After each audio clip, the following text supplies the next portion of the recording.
Anthony Cervino and I are on the Rotowire Fantasy Football Podcast today, and we will be breaking down the 2025 fantasy football running back tiers by ADP.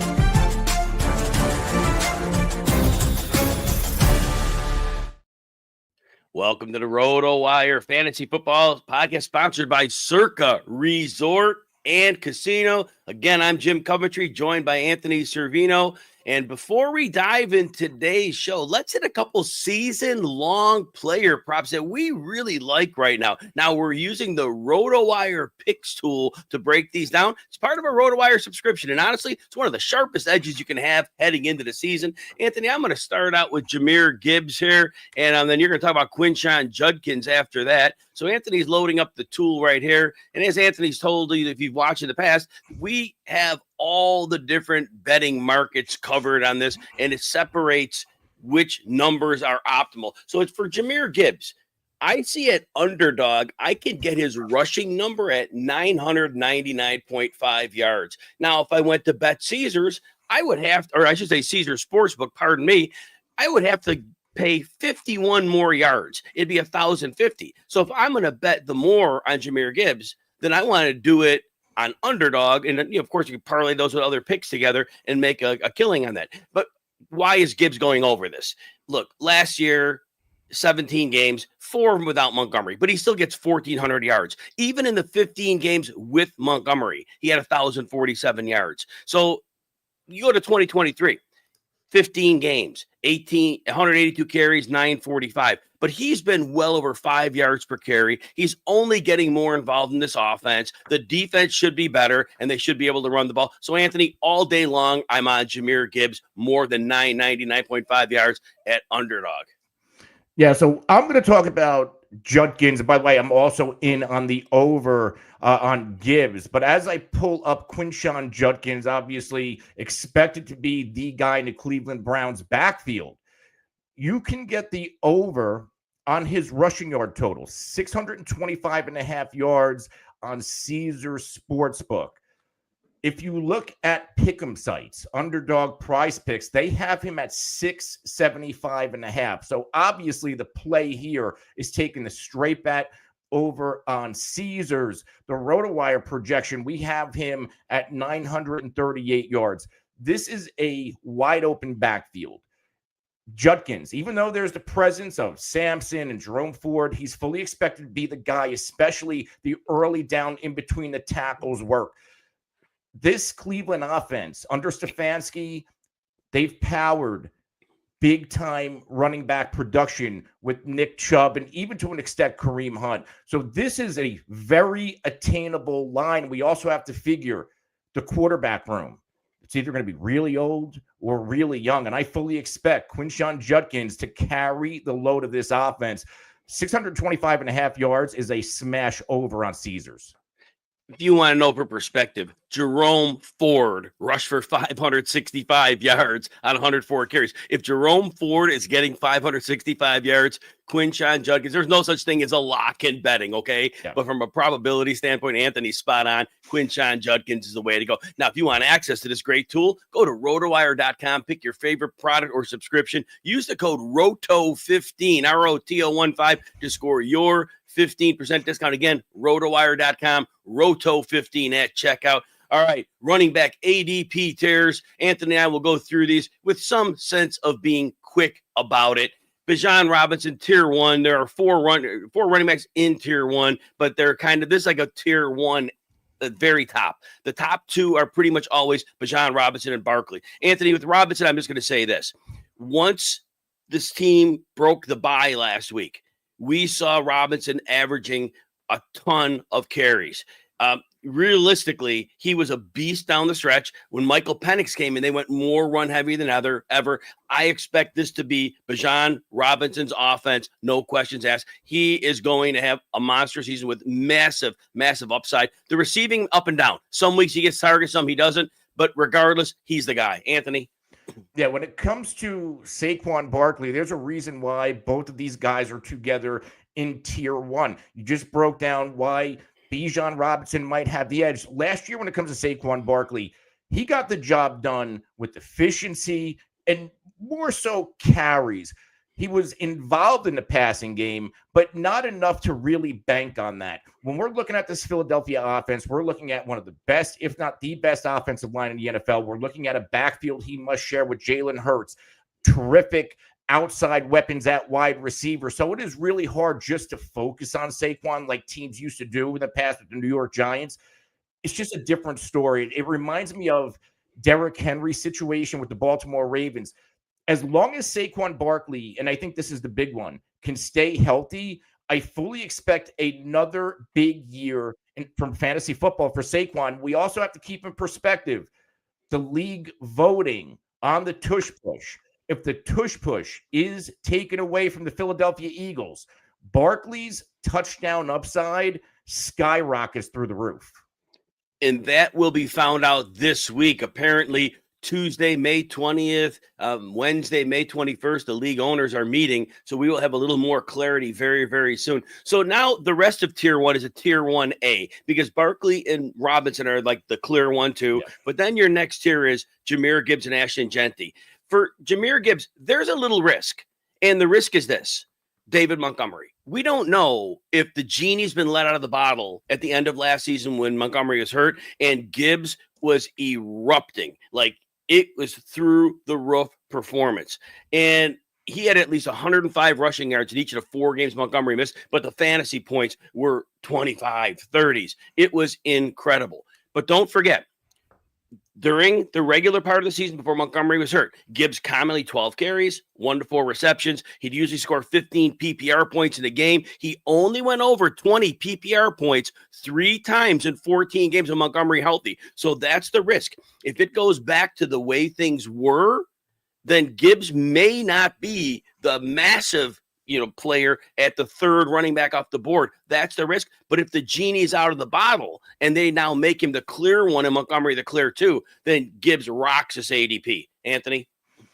Next, Ashton, Jeanty, Las Vegas Raiders. And when it comes to rookie landing spots, you cannot do much better than what Jeanty got with the Raiders. This depth chart, they brought in Raheem Mostert. Sincere McCormick, just a guy. Zamir White, we already know he's just a guy. Jeanty should be every much of a 3-down back in this offense. And this isn't going to be an improved offense compared to last season. They brought in Geno Smith at quarterback, Chip Kelly. It's going to be a much faster paced system. And Jeanty isn't just a running back. He's an excellent weapon as a receiver out of the backfield. This Raiders offense is a pretty good offensive line. Not the greatest, not the worst. I would call it middle of the pack.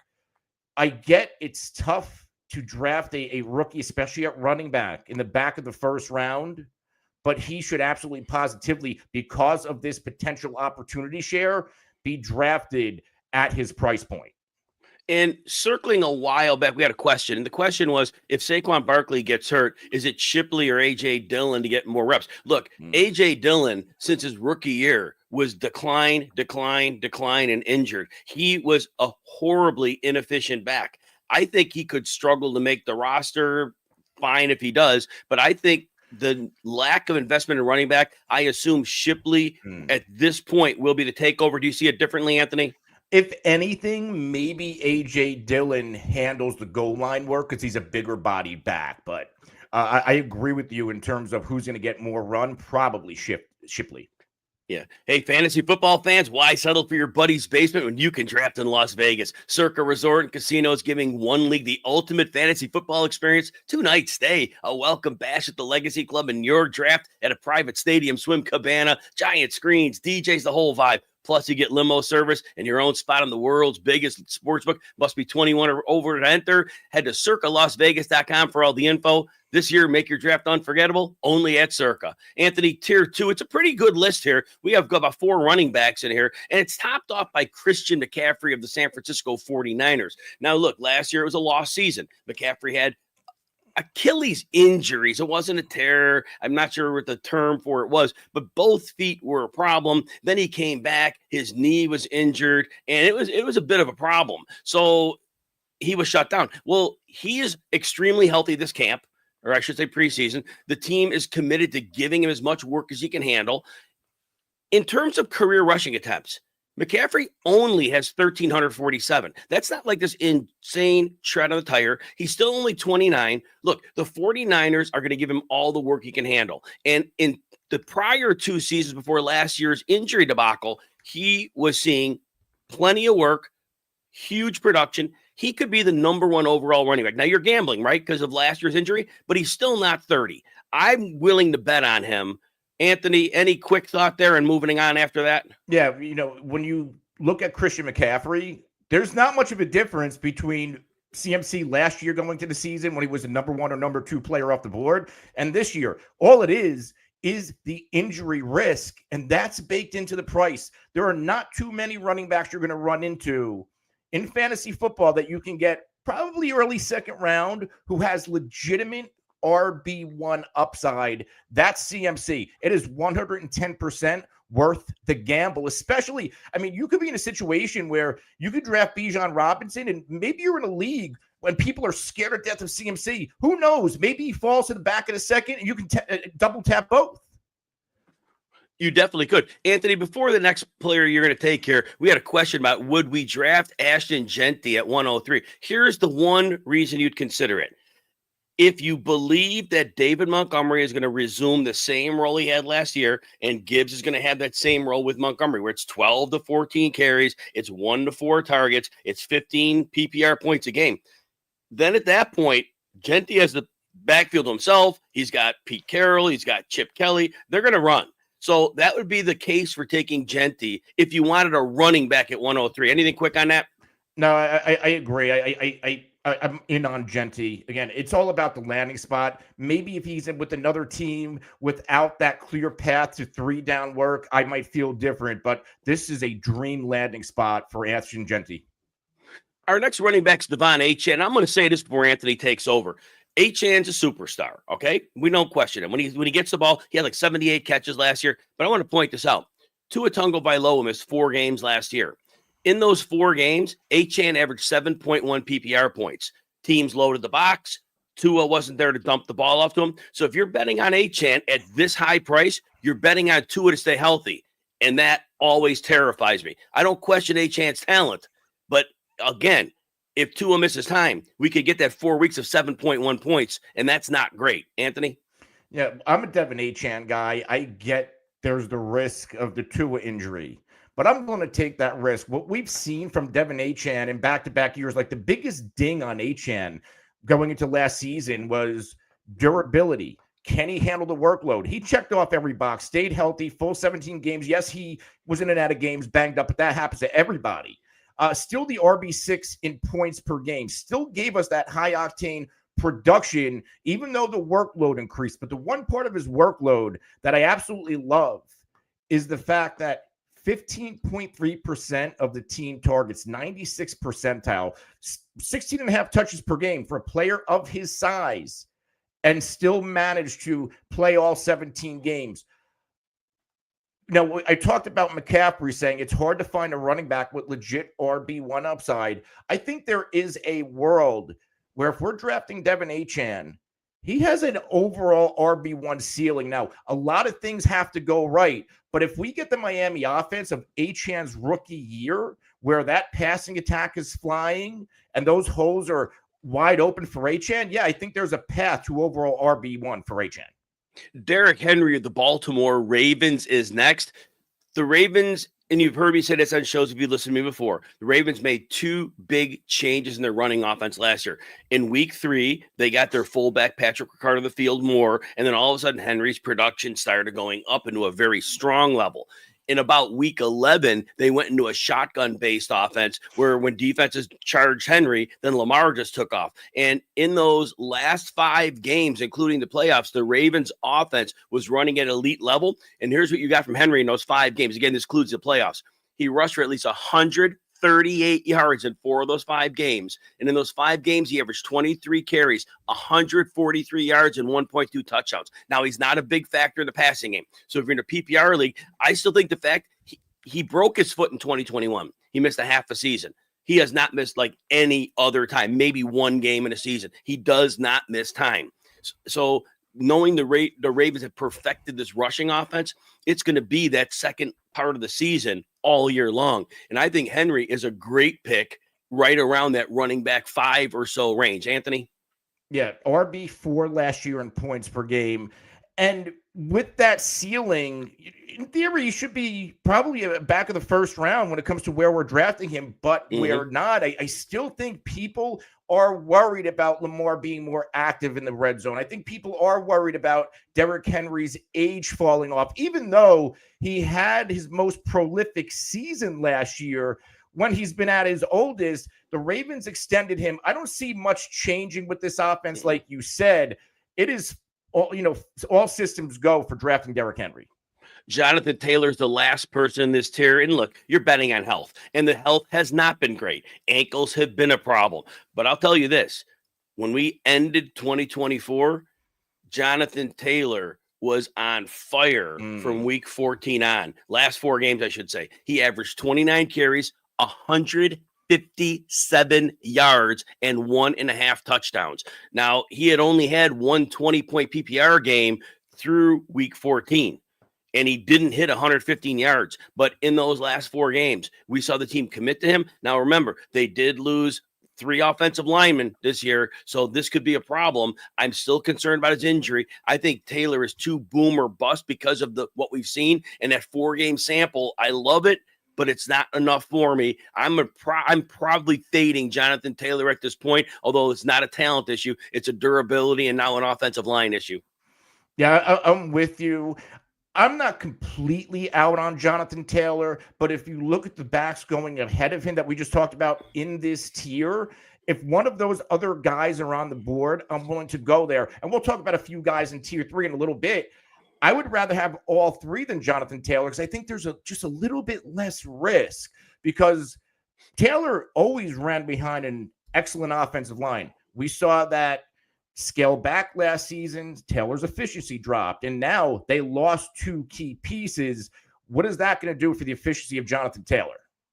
Exactly. Hey, we're going to talk more running back tiers after we take a short commercial break. All right, tier 3. This tier will have 3 players in it. These are players that are being drafted right at the maybe the very, very end of the first round. More likely in the second round is where you're seeing these players. These are like second round picks. 12-team leagues, of course. Bucky Irving, Josh Jacobs, Kyren Williams. Bucky Irving by ADP is going a little bit ahead of these other 2 players. And what I'll say is this. In the second half of last season, he had at least 88 yards 5 times. He was 88th percentile broken tackle rate, 96th percentile yards after contact. Most people, based on his last year ADP, clearly didn't see this coming. They did not see a superstar back here.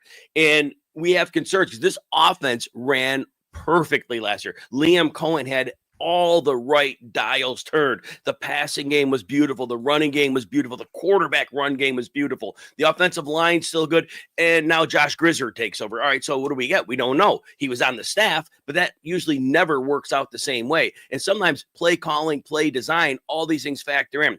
I think Irving certainly can repeat what we saw, but man, it's going to be a leap of faith because sometimes a guy can have a career year in year 1. It doesn't happen often, but it does happen. Anthony Richardson. But I'm worried here. And at his ADP, I think we are drafting him at the best possible case. I can't take the leap here when I have other players like Josh Jacobs usually on the board. What are your thoughts on Bucky Irving? Yeah, I'm a Bucky Irving guy. I am willing to bite the bullet because, yes, this offense ran efficiently. It ran perfectly. It's not like they lost receiving assets. They actually gained one in Egbuka. And if you're the enemy defense, how do you say, okay, we're going to stack the box to take out Bucky Irving, and then you're letting one of Egbuka, McMillan, Evans, or Godwin run free, especially if Godwin's healthy with the type of season he was on track to? I am willing to bite the bullet and take that risk on Bucky Irving, because when they ramped up his carries beginning in weeks 13 through the wild card round of the NFL playoffs, he averaged 16.8 fantasy points per game, just over 16 rush attempts and 88 yards. And also was actively involved in the passing game. But that type of production and this type of offense, I'm willing. I'd rather go here than Jonathan Taylor. That makes sense. And that does make sense, because give me the younger back who hasn't really been hurt yet. There's a merit to that case, because you get the older back that's been hurt a number of times. We can't predict injuries, but there's a history there. And the younger backs, there's a chance they hold up a little bit. So we'll see how that shakes out. So that's a fair thought. Josh Jacobs is next. And last year, to start the season through week 6, they were passing the ball a bit in Green Bay, and Jacobs was only averaging 12.2 PPR points per game. Now, he wasn't finding the end zone in his defense. He wasn't getting chances there. But after that, the last 11 games, this team became a power run first team. Jordan Love's pass attempts scaled down to 27 per game, and that's the focus of this team. And in those 11 games, Jacobs had at least 20 PPR points in 8 of those 11 games. Clearly, it was boosted by touchdowns because he was pretty much scoring almost every single game. But you couldn't argue with the rushing production, the red zone production, and he was also sporadically involved as a receiver. He'd have games where he'd get a lot of targets, and then games he didn't get many. That was a little up and down, but you couldn't argue the production. And I have to think the Packers, who always have a decent offensive line, they're going to pick up where they left off last year, and Jacobs going to run. And what I like about Jacobs, he rarely ever misses time. He's always on the field, and he's getting a workload here. So I think he is one of the safest running back picks in the first 2 rounds. Anthony? Yeah, Jacobs is one of my big misses when I made big L's of last year, because I bought into the narrative of the LaFleur offense. Well, he didn't really give Aaron Jones the full workload in his prime. Why do I think all of a sudden Josh Jacobs is going to come here and be the guy? Well, that's what we got, especially down the stretch. As you said, it was the Josh Jacobs show, not only in between the 20s, but inside the 20s, inside the 5.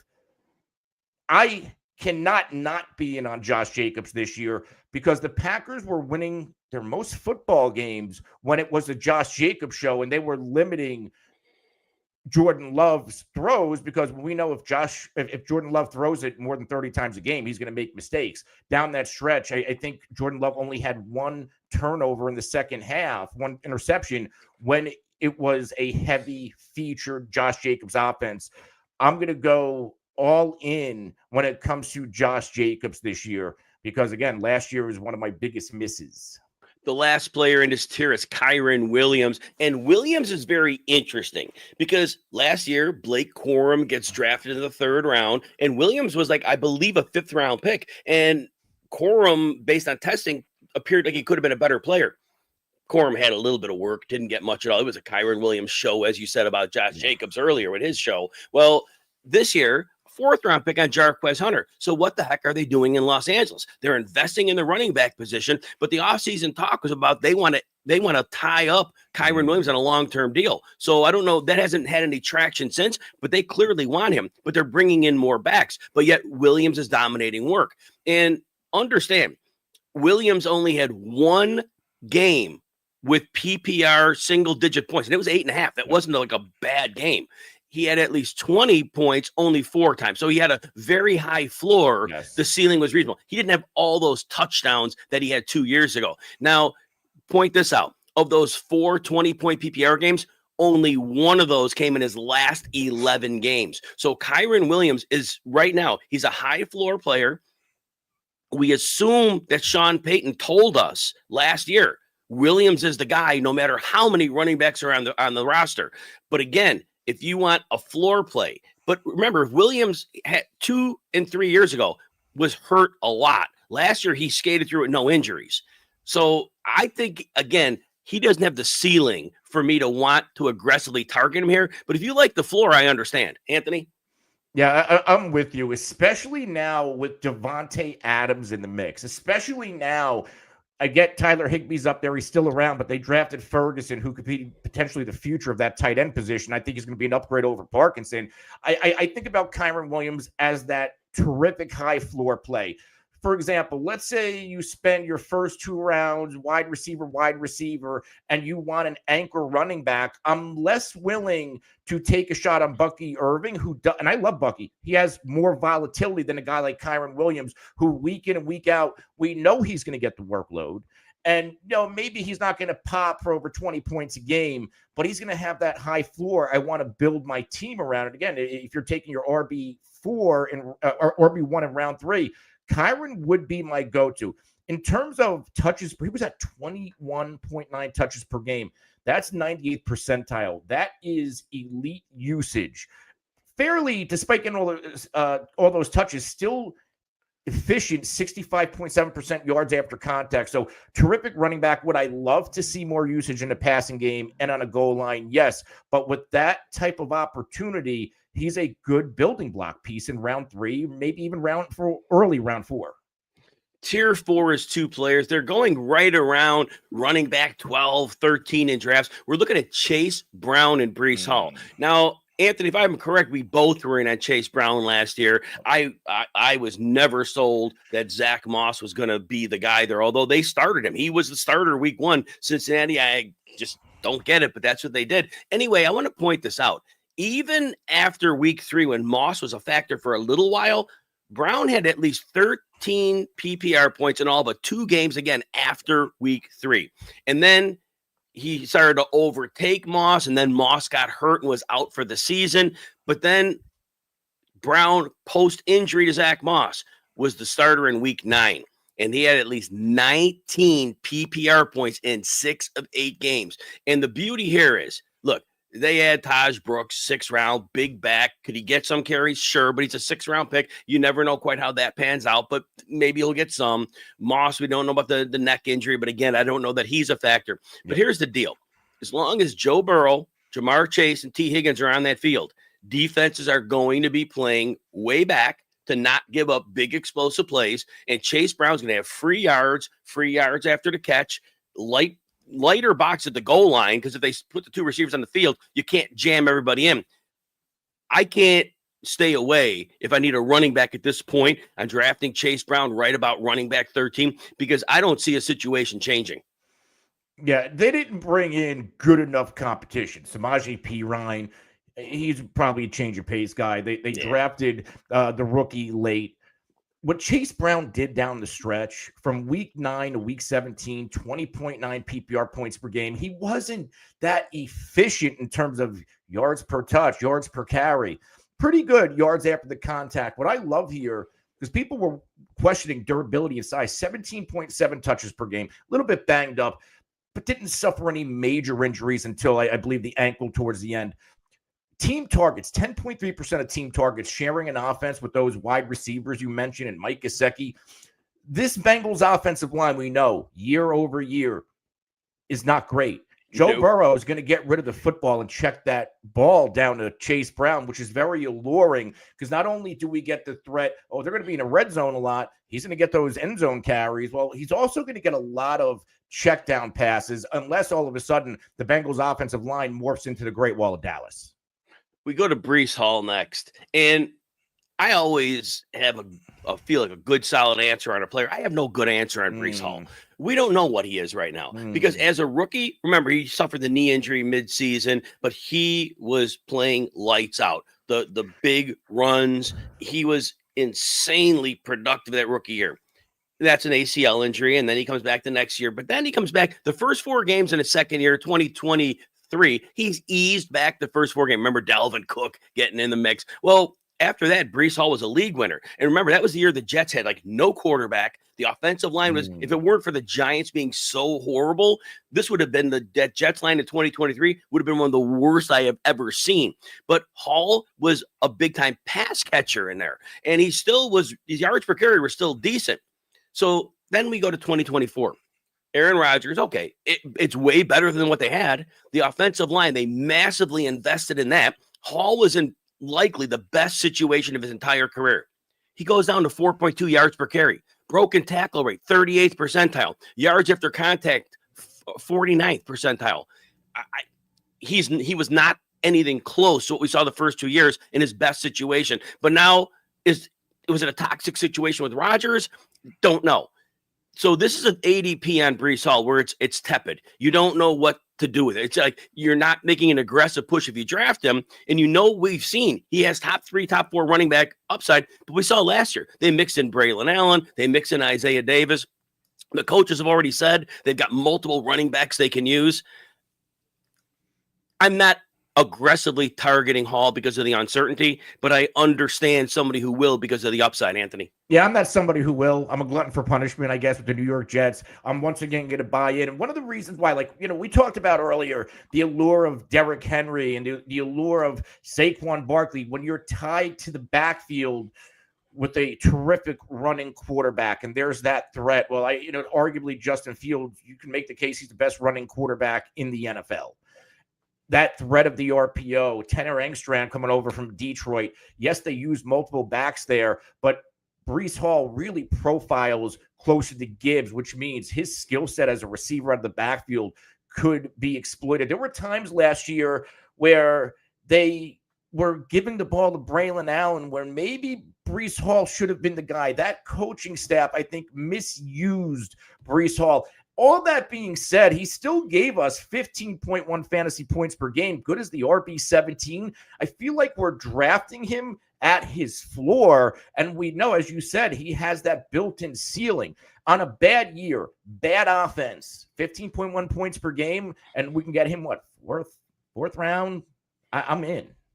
It was just a 38th percentile broken tackle rate and 49th yards after kind of that was really hard for me to justify for a completely healthy back, a full year plus removed from an ACL. And that's where I'm caught up on him because a superstar running back doesn't have that year when he's healthy. Even if it's because those numbers often take out the offensive line. Those numbers, if you see the star backs, even if they're on a bad team. What do I do with that, Anthony? Does it, I get that year doesn't happen, but it was just, as you said, it was just a weird, volatile year. Was it Aaron Rodgers? Was it the coaching staff? Can we chalk that up to it's just a bad year for the Jets superstars? I mean, Garrett Wilson was trying to get a trade out of there. So, I have bought into that. In my mind, I'm convinced that Rodgers poisoned the well. I do believe that it was an unhappy team. And based on that, they're human beings. And that's the thing we got to understand. Players are humans. They're not just football machines. They're human. And if there was a human element where he was having issues with it, it may have hurt his performance. So like Anthony, you definitely can have massive upside here with Breece Hall. So completely understand. Hey, we're offering 15% of all Rotowire products and subscriptions. You go to rotowire.com, pick out your favorite product or subscription. Use the code ROTO15 to score your 15% discount. Again, rotowire.com. Use the code ROTO15 at checkout. Anthony, tier 5, Omarion Hampton. And he is going off the board as usually the running back 14. Little nerve-wracking with that. That's a high number because the team paid Najee Harris over $9 million on a one-year deal. That's starter money. Now they drafted Hampton with a first-round pick, so that's starter draft capital. And we know this team's going to run. Jim Harbaugh's the coach. Greg Roman's the offensive coordinator. They'll put an extra tight end or two on the field, and they will run the football. But I wonder if Harris is going to get enough work to make Hampton not a value at running back 14. Now, will Hampton be so much better that Harris, despite the financial investment, will just become quickly a change of pace guy? And that's in the realm. And so if I'm going to take a shot at Hampton, it's of that belief he is so much better. The coaches are going to say, well, we're dumb by playing Harris 40% of the snaps when Hampton is clearly this first round pick that we targeted. So there's that, and that makes sense. But I still, in the back of my mind, am worried that Harris will be good enough to steal enough work to make Hampton not worth the running back 14 price. Yeah, I don't feel like I'm going to have a lot of Hampton. Dynasty is a different story. He's the future. But in year one, could this be, despite the draft capital, another Walker Charbonnet in Charbonnet's rookie year? Could it be another, James Conner, Trey Benson type of year? that could very well happen. You mentioned Najee Harris, and I get the industry and the consensus is down on Najee Harris. Najee Harris has never been in this offensive situation with an outstanding offensive line, a legitimate quarterback, not even a legitimate, an outstanding quarterback. Who's to say, and he's in a contract year, who's to say Najee Harris just doesn't get shot out of a cannon? If I'm drafting a Chargers running back, I'll take the discount on and grab Najee Harris later. I think there is a lot more risk on Omarion Hampton, unless he's just, again, like you said, unless he's just a prolific back and he blows Najee out of the water early. But I don't know, something tells me that this could be a Najee year. Look, if you're drafting later, pay attention to training camp reports, and we'll certainly have you caught up on that. But if we're hearing that Hampton is just blowing everybody's socks off during camp, that's going to be something to look at, because they have every reason to get him on the field. So we'll see how that shakes out. One more player that's tightly grouped with Hampton is James Cook. And it's funny. So Cook has a massive fantasy season. And I'll say he was not as good in 2024 as he was in 2023. And you're going to be like, what do you mean? He had massive fantasy numbers. I'm talking about yardage here. So first of all, Cook's workload only fell by 30 carries and 12 receptions. So it was close to the same. But remember, in 2023, 1,567 scrimmage yards. Now remember, 30 less rushing attempts, 12 receptions. He goes down 300 yards last year. So that 1,567 in 2023, he went down to 1,267 last year. Fine, decent numbers. It was the touchdowns. Yep. Cook had only scored 7 touchdowns in his first 33 career games. He scores 18 touchdowns last year. 18 touchdown seasons are outliers. And look, James Cook was great in the red zone, but do you really see James Cook as that Emmitt Smith type, LaDainian Tomlinson type red zone running back? It worked. It was perfect last year. Those touchdowns were fickle. If he gets them again, I'll be glad to say I'm wrong. Maybe 8 touchdowns, maybe 7 touchdowns. That might be more realistic. And we've seen the yardage go down. His snaps went down late in the season. They really scaled back his workload, and they have done that in the past. Remember, 2 years ago, after they overused Cook, his last 7 games of 2023, 2.64 yards per carry.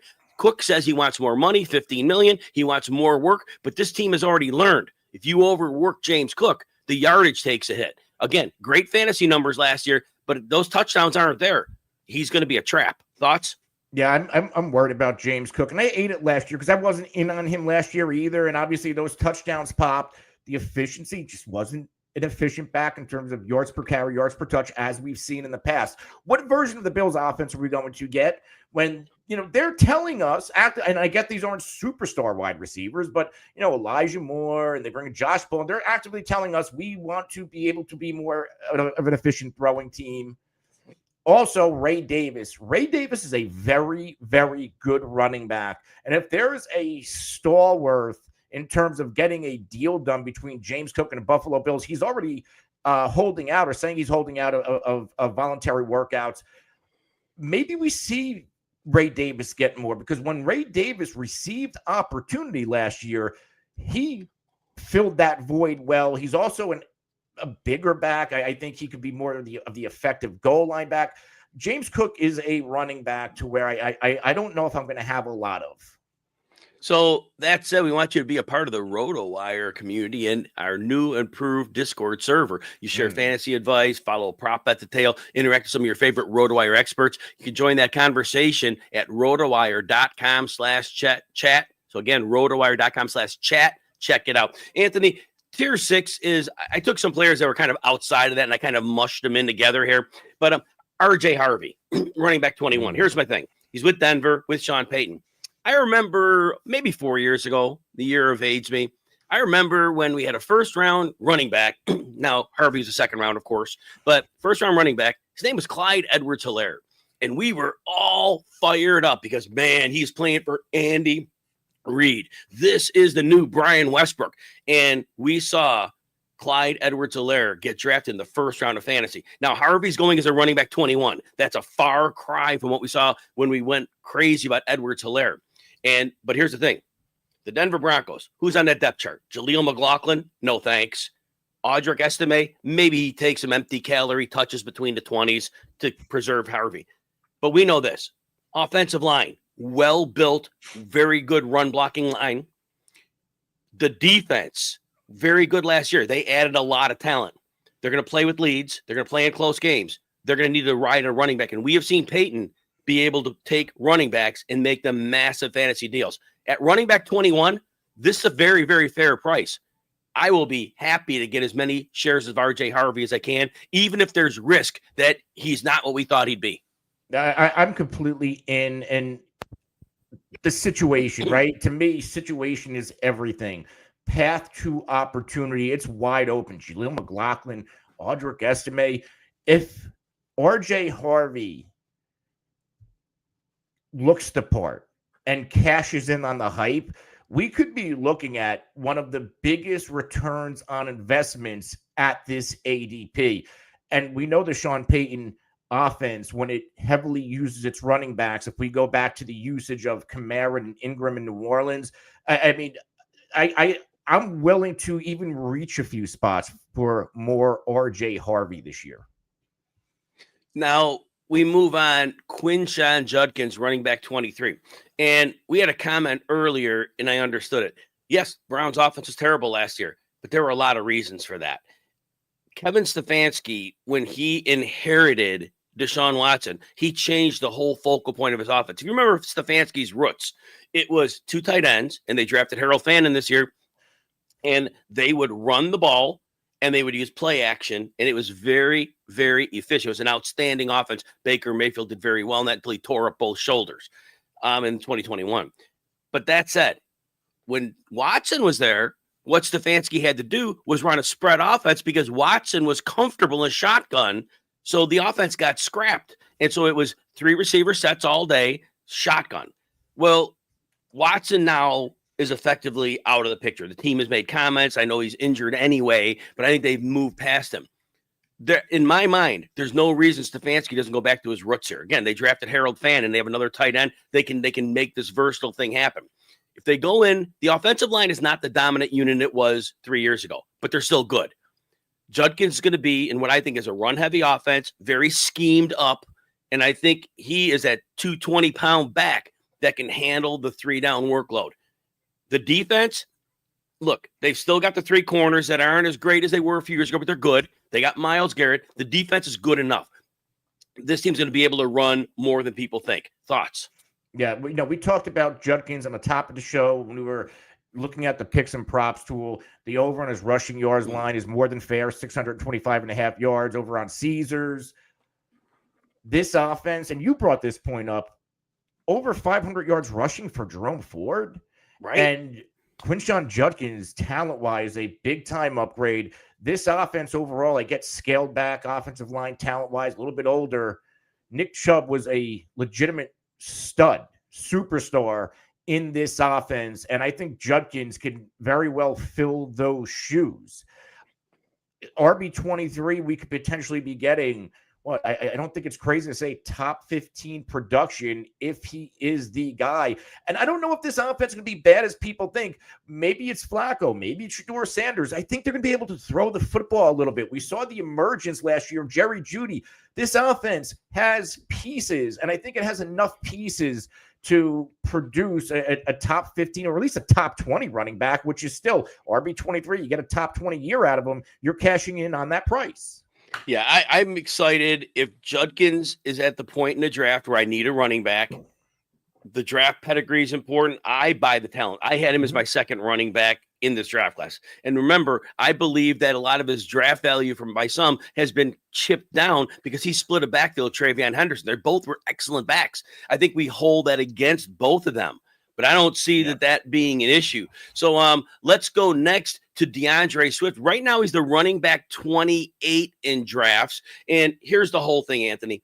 If the Bears don't bring in J.K. Dobbins or Nick Chubb, it's DeAndre Swift to the moon for the floor. His floor is going to be great. Yeah, he's not a very good running back. 32nd percentile broken tackle rate, 38th percentile yards after contact. But if there's nobody else in town, he's getting 250 touches, and he's been healthy the last couple of years. So there's that. Now, there's also a possibility. Remember, Ben Johnson coached DeAndre Swift earlier in Swift's career, and he used him heavily as a receiver. It's possible that Johnson remembers that version of Swift and weaponized him there. Again, if the Bears do not bring in another back, this is a steal in drafts. Yeah, DeAndre Swift, right? If he gets that opportunity, because Roschon's a nice player. He's more of a short yardage back. DeAndre Swift, with so many other pieces, and if this offense takes a step forward, he's going to get the touches. He's going to have plenty of goal line opportunities. There were a few games last year where DeAndre Swift looked like, in terms of an in-between-the-tackles runner, looked like he took a massive step forward. We know Ben Johnson's going to weaponize him as a receiver out of the backfield. I'm in. RB 28 ADP. Again, this is another guy with legitimate top 20 upside, as long as they don't bring in another back, which they could, like a Chubb or a Dobbins. But if this backfield stays as is, I'm in on Swift. Last running back in this tier, Isiah Pacheco, but he's all the way down at running back 30, so he's probably like in the tier 7. Look, everybody is dinging Pacheco because when he came back from his broken leg, which he couldn't put weight on while it healed, it was clear he did not have the strength back in his leg. And so, yes, when he came back from the injury, 3.7 yards per carry, he did not look good. Hey, his first 2 healthy games, 3.97, but that was a small sample. But the yards per carry, I should say overall, 62 carries when he came back. It was only 3.4 yards per carry. That included the playoffs. So he didn't look good. Running back 30, people are out. He runs violently. He's an injury risk, but people have oversold it. I don't see Brashard Smith might get the Jerick McKinnon role. That's a beautiful thing. Pacheco should have the Pacheco role of 2 years ago. Yeah. That's very valuable. I think at this point, people are severely underdrafting him. I want Isiah Pacheco at that price. Yeah, Pacheco was never healthy last year. We saw a little bit of a run where Kareem Hunt, all this dude was score touchdowns every week. That could and should be Pacheco, even though Hunt's still on the roster. The only workload I'm worried about Pacheco conceding is, like you said, a Brashard Smith. But in terms of the every down, early down back, the goal line back, the third down back, that should be Pacheco, because at this point of his career, if he is not a massive upgrade over Kareem Hunt, then I question whether you should be on a roster or not. Kareem Hunt's yards after contact, broken tackle rate have been awful. Last year, Hunt, when he had fresh legs, they were putting 2-3 tight ends on the field. They had a great line. They were just kind of getting him some yards. But remember, he wasn't explosive at all. So he is so far past his prime. And that, like you said, Anthony, that's going to get changed quickly. Very quickly, we had a question asking about our temperature on the Patriots and Steelers backfield. Both drafted top 5 dynasty rookies. Steelers draft Caleb Johnson. Real quick on this, Anthony, I think Caleb Johnson moves into Najee Harris's role. If he proves to be exceedingly good, I think he could take on more than Harris. But Jaylen Warren, I still think, has Jaylen Warren's role. Thoughts on that one? Yeah, I'm with you. They comp out extremely well. Maybe Caleb Johnson has a little bit more speed than Najee Harris, but I see this backfield continuously to continue being a two-headed monster approach with Caleb Johnson in that aforementioned Najee role and Jaylen Warren more of the receiver, change of pace back. I don't see much change, especially with Arthur Smith. We kind of know what we're going to get. There's a little complication in the Patriots backfield because Ramondre Stevenson is in the second of a 4-year deal that pays him starter money. Now, I don't know if there's outs in there, and there might be that. But that said, Stevenson's a 227-pound back. Travion Henderson, a 205-pound back. In theory, it would make sense to give Ramondre Stevenson some grinder carries, maybe some red zone work. That would make sense. But there were the 7 fumbles last year. Yes. And new coaching staff. But if there's a fumble issue, Henderson quickly moves into a dominance of the backfield. But for right now, I would imagine they're good giving Henderson 60%, Stevenson 40%. And I think that could grow over time. Quick thoughts on that. I like Henderson a lot. He is one of my favorite backs in this class. You bring up the fumbles. That's the one thing. Yes, they are giving him starter money. But if he has the same fumbling issues, I think he's going to fumble himself out of a job, and it's going to go to Travion Henderson. So I think I'd rather have Travion Henderson over Ramondre Stevenson at this point. And I like the fact Josh McDaniels is coaching the offense. They're going to use 2 tight end sets. They're going to set up the run. This is going to be a very healthy offense. Henderson takes over. Sky's the limit. In Dynasty, I think he's the play over Caleb Johnson. We want to thank our sponsor, Circa Resort and Casino, and thanks to everyone for listening. Come back next week for another edition of the Rotowire Fantasy Football Podcast.